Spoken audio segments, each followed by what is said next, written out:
Hello বন্ধুরা, আপনারা প্রত্যেকেই কিন্তু জানেন যে রোজ ভ্যালির যে রিয়েল এস্টেট কোম্পানি ছিল, সেই রোজ ভ্যালি কোম্পানির কিন্তু যে টাকা, অর্থাৎ যারা যে রোজ ভ্যালি কোম্পানিতে অ্যামাউন্ট রেখেছেন, তাদের আমানত রেখেছিল, তারা কিন্তু তাদের সেই আমানত ফেরত এবার কিন্তু পাবে। তো তার জন্য অনলাইন প্রসেস কিন্তু চালু হয়েছে, থেকে রায় হয়েছে। রায় হওয়ার পরেই কিন্তু অনলাইনের অ্যাপ্লাই করার মাধ্যমে আপনারা আপনাদের যে রোজ ভ্যালিতে যে আমানত রেখেছিলেন সেগুলো ফেরত পেতে পারেন। তো আজকের ভিডিওতে আমি দেখাবো যে কিভাবে আপনারা যে রোজ ভ্যালি আমানত, অর্থাৎ রোজ ভ্যালিতে যে টাকা রেখেছেন সেই টাকা পাওয়ার জন্য কিভাবে অনলাইনে অ্যাপ্লাই করবেন, অ্যাপ্লাই করার পর কিভাবে আপনারা সেই অ্যাপ্লিকেশন প্রসেসটা কতদূর কি আগালো সেটা চেক করবেন, এবং কি কপি আপনার কাছে থাকবে, অর্থাৎ অ্যাপ্লিকেশন যে প্রিন্ট আউট সেটা কিভাবে করবেন, সমস্ত প্রসেসটাই কিন্তু আমি আপনাদের এই ভিডিওতে দেখাবো। তো ভিডিওটি প্রথম থেকে শেষ পর্যন্ত সঙ্গে থাকুন। চ্যানেলে নতুন হলে চ্যানেলটিকে সাবস্ক্রাইব করুন এবং পাশে থাকা যে নোটিফিকেশান বেল সেটাকে ক্লিক করে নোটিফিকেশান অন করে দিন। তো দেখতেই পাচ্ছেন আপনাদের রোজ ভ্যালির যে ক্লেম করার জন্য আপনাদের rozevalleyadc.com এই অফিসিয়াল ওয়েবসাইটে আসতে হবে। লিঙ্ক আমি ডিসক্রিপশনে দিয়ে দেবো, আপনারা সেখান থেকে সরাসরি এখানে চলে আসবেন। আসার পরেই আপনাদের সামনে এরকমভাবে শো হবে, দেখতেই পাচ্ছেন রোজ ভ্যালি অ্যাসেট ডিসপোজাল কমিটি।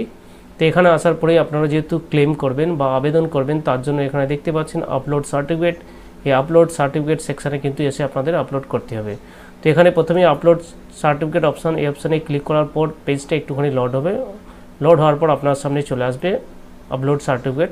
তো এখানে আপনারা কিন্তু 3 রকমভাবে অ্যাপ্লিকেশান করতে পারেন, অর্থাৎ যদি আপনি নিজে ইনভেস্টর হন তাহলে কিন্তু ইনভেস্টরের ডিটেলস আপনারা এখানে ফিল আপ করতে হবে। যদি ইনভেস্টর হয়তো ধরুন বর্তমানে আর নেই, নমিনি যে আছে তিনি অ্যাপ্লাই করছেন, তার কারণে নমিনিতে রেখে তাকে কিন্তু অ্যাপ্লিকেশানটা করতে হবে। অথবা ধরুন ইনভেস্টর বা নমিনি দুজনেই বর্তমানে আর লাইভ নেই, তার কারণে কিন্তু আদার্স, অর্থাৎ অন্য কোনো ব্যক্তি যদি করে থাকে তিনি কিন্তু সেটা অ্যাপ্লাই করতে পারেন। তো এখানে আমি অ্যাপ্লিকেশান করে দেখাবো, সরাসরি ইনভেস্টর তিনি তার অ্যাপ্লিকেশানটা, তো যার কারণে আমি ইনভেস্টরে রাখলাম। রাখার পরেই আপনারা কিন্তু এই পেজটাতে অ্যাপ্লিকেশান করতে পারেন। আপনাদের কাছে যেটা থাকবে আপনারা সেটাতে সিলেক্ট রাখবেন, রেখে আপনারা অ্যাপ্লিকেশান করবেন। তো এখানে প্রথমেই কোম্পানি আছে, দেখতে পাচ্ছেন সিলেক্ট কোম্পানি। কোম্পানিতে ক্লিক করে আপনারা কিন্তু আপনাদের যে কোম্পানি আছে সেই কোম্পানির এখান থেকে চুজ করে নেবেন। তো এখানে দেখবেন আপনাদের কাছে যে বন্ড পেপার আছে, রোজ ভ্যালি কিন্তু যখন টাকা মানুষের কাছ থেকে তোলে বা আমানত যখন সংগ্রহ করে, তখন বিভিন্ন প্রজেক্ট তাদের ছিল, সেই প্রজেক্টের নাম অনুযায়ী তারা কিন্তু টাকা তুলেছিল। দেখুন Rose Valley health trust, Rose Valley food and beverage LTD, বিভিন্ন আছে, অর্থাৎ বিভিন্ন প্রজেক্টের উপর তারা কিন্তু টাকা তুলেছিল। তো কিভাবে আপনারা বুঝবেন আপনাদের কোন স্কিমেতে টাকাটা দিয়েছিল, তো এখানে সার্টিফিকেটটা আপনারা দেখলে বা খেয়াল করলে আপনারা দেখতে পাবেন। দেখুন সার্টিফিকেটটাতে এখানে লেখা রয়েছে রোজ ভ্যালি, সমস্ত কিছু দেওয়া আছে। এখানে দেখবেন আপনার হোটেল মেম্বারশিপ প্ল্যান সার্টিফিকেট। তো এখানে দেখতে পাচ্ছেন আপনার কোন প্ল্যানের মধ্যে আপনার টাকাটা ইনভেস্ট করা আছে সেটা দেখতে পাবেন, অথবা এখানে যেটা দেওয়া রয়েছে দেখতে না পান এখানেও দেখতে পারবেন। এখানে লেখা আছে হোটেল অ্যান্ড এন্টারটেনমেন্ট এলটিডি এখানে। তো এই গেল আপনাদের প্ল্যানটা কোথায় দেখবেন। তারপরেই দেখুন আমি আবার ফর্মে ব্যাকে যাচ্ছি। তারপরে এখানে আমার যে কোম্পানিটা আছে আমি কোম্পানিটা সিলেক্ট করে নিচ্ছি। তো এখানে আছে হোটেল অ্যান্ড এন্টারটেনমেন্ট লিমিটেডে আছে। তারপরেই দেখতে পারবেন এখানে আপনার যে ইনভেস্টর আছে ইনভেস্টরের নামটা এখানে আপনাকে কিন্তু টাইপ করতে হবে। এখানে ইনভেস্টরের নাম দিবেন, এখানে ইনভেস্টরের বয়সটা কত হচ্ছে ক্যালকুলেট করে আপনারা সেটা দিয়ে দিবেন। এখান থেকে ইনভেস্টরের যে জেন্ডার আছে সেই জেন্ডারটাকে আপনারা সিলেক্ট করবেন। ইনভেস্টরের এখানে একটা ফোন নম্বর দিবেন, ইনভেস্টরের ফোন নম্বর দেওয়ার পর মেল আইডি থাকলে মেল আইডিটা এখানে দেবেন, যদি মেল আইডি না থাকে না দেওয়ার দরকার নেই। তারপরেই দেখতে পাচ্ছেন এখানে ভেরিফাই অপশান, এই ভেরিফাই অপশানে ক্লিক করবেন। ভেরিফাই অপশানে যখনই ক্লিক করবেন তারপরেই দেখতে পাচ্ছেন আপনার সামনে সবে ফোন নাম্বার ভেরিফাইড, ওকে করবেন। দেখতে পাচ্ছেন এখানে গ্রিন হয়ে গেছে। তারপর নিচের দিকে আসবেন, আপনাকে কিন্তু একটা আইডেন্টিটি টাইপ আপনাকে এখানে চুজ করতে হবে, অর্থাৎ আপনার কাছে আইডেন্টিটি প্রুফ হিসেবে কোন ডকুমেন্টস আছে সেটা আপনি এখানে চুজ করবেন। যে ডকুমেন্টসটা থাকবে সেটা এখানে দিবেন। তো আমি এখানে প্যান কার্ড দিচ্ছি। তো আমি এখানে আইডেন্টিটি টাইপ হিসেবে আপনার প্যান কার্ড চুজ করেছি, এবং এখানে আপনার যে প্যান নাম্বারটা আপনার কাছে আছে সেই প্যান নাম্বারটা এখানে বসিয়ে দিবেন। প্যান নাম্বারটা এখানে বসিয়ে দেওয়ার পর তারপর নিচের দিকে আসবেন second investor in case of joint holder, অর্থাৎ যদি আপনার বন্ড পেপারটা দেখবেন যে সার্টিফিকেটটা আপনার কাছে আছে সেই সার্টিফিকেটে যদি জয়েন্ট কারো থাকে, অর্থাৎ কাউকে যদি জয়েন্ট করে থাকেন বা যে প্ল্যানটা করেছিলেন যদি জয়েন্টে করে থাকেন, জয়েন্টের ডিটেলসটা এখানে দিতে হবে সেকেন্ড ইনভেস্টর। তো এখানে আমার যেটা করেছিল বা যেটা আমার কাছে সার্টিফিকেটটা আছে সেটা হচ্ছে সিঙ্গেল ইনভেস্টর, অর্থাৎ তিনি একাই করেছিলেন, তো যার কারণে আমি এগুলো ছেড়ে দিচ্ছি। তারপরে এখানে দেখতে পাচ্ছেন ফাদার্স নেম বা হাজব্যান্ড নেম সেটা এখানে দিয়ে দিবেন। ফাদার্স নেম যদি ইনভেস্টরের বাবা থাকে বাবার নাম দেবেন, যদি ইনভেস্টর মেয়ে হয়ে থাকে তাহলে তার স্বামীর নাম এখানে আপনারা দিতে পারেন। তো এখানে ফাদার্স নেম দেওয়ার পর দেখতে পাচ্ছেন এখানে অ্যাড্রেস, অর্থাৎ অ্যাড্রেসটা আপনাকে দিতে হবে। আপনি যে অ্যাড্রেসে থাকেন সেই অ্যাড্রেসটা এখানে দেবেন। দেওয়ার পর এখানে স্ট্রিট আপনাদের দিয়ে দিবেন, স্ট্রিট যদি থাকে সেটা দেবেন। তারপরে এখানে দেখতে পাচ্ছেন আপনার গ্রামের নাম, সেই গ্রামের নামটাও এখানে লিখে দিবেন। এখানে পোস্ট অফিস আপনার আছে যেটা, পোস্ট অফিসটা এখানে দিয়ে দিবেন। পোস্ট অফিস দেওয়ার পর এখানে দেখতে পাচ্ছেন পুলিশ স্টেশন, আপনাদের পুলিশ স্টেশনটা এখানে লিখবেন এবং এখান থেকে স্টেট আপনারা বাই ডিফল্ট সিলেক্ট করতে পারবেন। তারপরেই দেখতে পাচ্ছেন এখানে ডিস্ট্রিক্টটা আপনাদের সিলেক্ট করতে হবে। এখানে আপনার যে এরিয়া পিনকোড আছে সেই পিনকোডটা দিয়ে দিবেন। তারপরে একটু নিচের দিকে আসবেন, আসার পরে দেখতে পাচ্ছেন এখানে আপনার যে ব্যাঙ্ক ডিটেলস সেটা কিন্তু আপনাকে দিতে হবে। তো এখান থেকে প্রথমে দেখতে পাচ্ছেন name of the bank investor, ইনভেস্টরের যে ব্যাঙ্কে অ্যাকাউন্ট আছে সেই ব্যাঙ্কের নামটা এখান থেকে সিলেক্ট করতে হবে। তো এখানে স্টেট ব্যাঙ্কের অ্যাকাউন্ট আছে, আমি state bank of India select করলাম। তারপরে এখানে দেখতে পাচ্ছেন নেম অফ দি ব্রাঞ্চ, ব্রাঞ্চের নামটা দিবেন, কোন ব্রাঞ্চে অ্যাকাউন্ট। এখানে ব্রাঞ্চের যে কোড আছে সেই কোডটা আপনারা আপনাদের পাসবুক থেকে ফাইন্ড করে নেবেন। এখানে আপনাদের যে অ্যাকাউন্ট নাম্বার দিবেন। এখানে আপনার যে MICR কোড আছে সেটা দিবেন এবং এখানে IFSC কোডটা আপনার দিয়ে দিবেন ব্যাঙ্কের। তো আমি এই ডিটেলসটা ফিল আপ করে নিই আপনাদের তারপর দেখাচ্ছি। তারপরেই দেখতে পাচ্ছেন ব্যাংকের ডিটেলস দেওয়ার পর নিচের দিকে আসবেন, ডিটেলস অফ ইনভেস্টমেন্ট, অর্থাৎ আপনি যে ইনভেস্টমেন্ট করেছিলেন তার ডিটেলসটা আপনাকে দিতে হবে। ইনভেস্টমেন্ট সার্টিফিকেট নাম্বার বা বন্ড নাম্বার, আপনার কাছে যে বন্ড নাম্বার বা সার্টিফিকেট নাম্বার আছে সেই সার্টিফিকেট নাম্বারটা এখানে ইনপুট করবেন। Name of the certificate holders, কার নামে সার্টিফিকেটটা আছে তার নামটা এখানে উল্লেখ করবেন। ডেট অফ ইনভেস্টমেন্ট, কত তারিখে ইনভেস্ট করেছিলেন সেই ডেটটা এখানে দিবেন। অ্যামাউন্ট অফ ইনভেস্টমেন্ট, কত টাকা অ্যামাউন্ট ইনভেস্ট করেছিলেন সেটা দিবেন। ডেট অফ ম্যাচুরিটি, কবে ম্যাচুরিটি হওয়ার ডেট ছিল সেটা দিবেন। তো এখানে দেখতে পাচ্ছেন amount receive at maturity refund by company if any, যদি কোনো কিছু পেয়ে থাকেন এখানে দিবেন কত টাকা পেয়েছেন। Amount of principal not refund amount of clans, অর্থাৎ আপনি কোনো কিছু অ্যামাউন্ট রিফান্ড পেতে চান বা কত অ্যামাউন্ট আপনি পেতে চান তার জন্য অ্যাপ্লিকেবল করছেন সেটা এখানে দেবেন।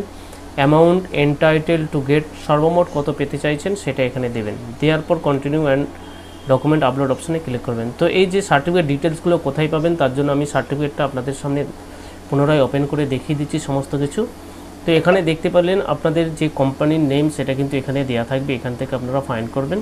এখানে দেখতে পাচ্ছেন আপনার যে সার্টিফিকেট হোল্ডার নেম সেটা এখানে দেওয়া থাকে এবং এখানে দেখতে পাচ্ছেন আপনার নিচের দিকে আসবেন, আসার পরে এখানে দেখতে পাচ্ছেন বুকিং ফর্ম নাম্বার, অর্থাৎ এই যে বুকিং ফর্ম নাম্বারটা আছে এটাই কিন্তু আপনার সার্টিফিকেট নাম্বার এবং বুকিং ডেটটা এখানে দেখতে পাচ্ছেন কত তারিখে বুক করা হয়েছিল সেটা এখানে দেওয়া থাকবে এবং কত তারিখে আপনার এটা ম্যাচুরিটি হওয়ার টাইম ছিল সেটাও কিন্তু ডেটটা এখানে দেওয়া থাকবে। নিচে কিন্তু একটা ডেট দেওয়া থাকে, এটা কিন্তু নয়, অর্থাৎ এটা হচ্ছে আপনার কত তারিখে রিসিভ করা হচ্ছে সেটা। এখানে আপনার যে ডেটটা দেওয়া থাকবে এটাও কিন্তু আপনার ম্যাচুরিটি টাইম এবং এইখানে দেখতে পাচ্ছেন আরেকটি কোড দেওয়া রয়েছে, এই কোডটা কিন্তু আপনার সার্টিফিকেট নাম্বার নয়। সার্টিফিকেট নাম্বার পেতে গেলে আপনার এই যে বুকিং ফর্ম নাম্বার আছে এটাই কিন্তু আপনার বুকিং ফর্ম নাম্বার এবং কত টাকা আপনি অ্যামাউন্টের করেছিলেন সেই অ্যামাউন্টটা এখানে দেওয়া থাকবে। তো এখানে এটা আপনার যেহেতু রেকারিং ছিল অর্থাৎ মান্থলি পেমেন্টের সিস্টেম ছিল, অর্থাৎ এখানে আপনার দেখতে পাচ্ছেন 60টা ইনস্টলমেন্ট ইনাকে দিতে হবে। দেওয়ার পরে ইনি টোটালে পাবেন 50,000 টাকা আপনার 5 বছরে। এখানে দেখতে পাচ্ছেন বুকিং ডেট 12/4/13-তে এবং 12/4/18-তে এটা ম্যাচুরিটি হওয়ার কথা। তো এই সমস্ত ডিটেলসগুলো আপনারা দেখে নেবেন আপনাদের বন্ড পেপারটায়, দেখে নিয়ে তারপর কিন্তু আপনারা অ্যাপ্লাই করবেন। তো আমি পুনরায় ফর্মটাতে যাচ্ছি, পুরো ডিটেলসগুলো দিয়ে তারপর আপনাদের দেখাচ্ছি। তো এখানে যখন দেখতে পাচ্ছেন নেম অফ সার্টিফিকেট হোল্ডার অর্থাৎ আমানতকারীর নামটা যখন এখানে লিখবেন, কোনো রকম পেজ কিন্তু দেবেন না, কারণ কোনো স্পেস হবে না, নামটা পুরোপুরি পরপর হয়ে যাবে, অর্থাৎ এখানে নামটাকে আপনাদের একসঙ্গে লিখতে হবে। তো এখানে দেখতে পাচ্ছেন ইনভেস্টরের ডিটেল সমস্ত কিছু দিয়ে দেওয়ার পর নিচের দিকে আসবেন, দেখতে পাচ্ছেন কন্টিনিউ ফর ডকুমেন্টস আপলোড। এই যে কন্টিনিউ ফর ডকুমেন্টস আপলোড এই অপশানে ক্লিক করবেন। এই অপশানে ক্লিক করার সাথে সাথে পরবর্তী যে পেজ সেটা আপনাদের সামনে ওপেন হবে এবং সেখানে আপনাদের যে সমস্ত ডকুমেন্টসগুলো আপনাদের আপলোড করতে হবে সেগুলো আপনার সামনে চলে আসবে। তো এখানে দেখতে পাচ্ছেন একটু সময় নিতে পারে কারণ এখন সার্ভার স্লো চলছে। তারপর দেখতে পাচ্ছেন যে সমস্ত ডকুমেন্টসগুলো আপনাদের আপলোড করতে হবে, ডকুমেন্টসগুলো এখানে চলে এসেছে আপনার সামনে। অরিজিনাল সার্টিফিকেট অফ ইনভেস্টরের ইনভেস্টমেন্ট যে করেছিলেন তার যে সার্টিফিকেট আছে সেটা আপনাদের আপলোড করতে হবে। Original copy of acknowledgement slip if certificate are submitted to the company at maturity for refund.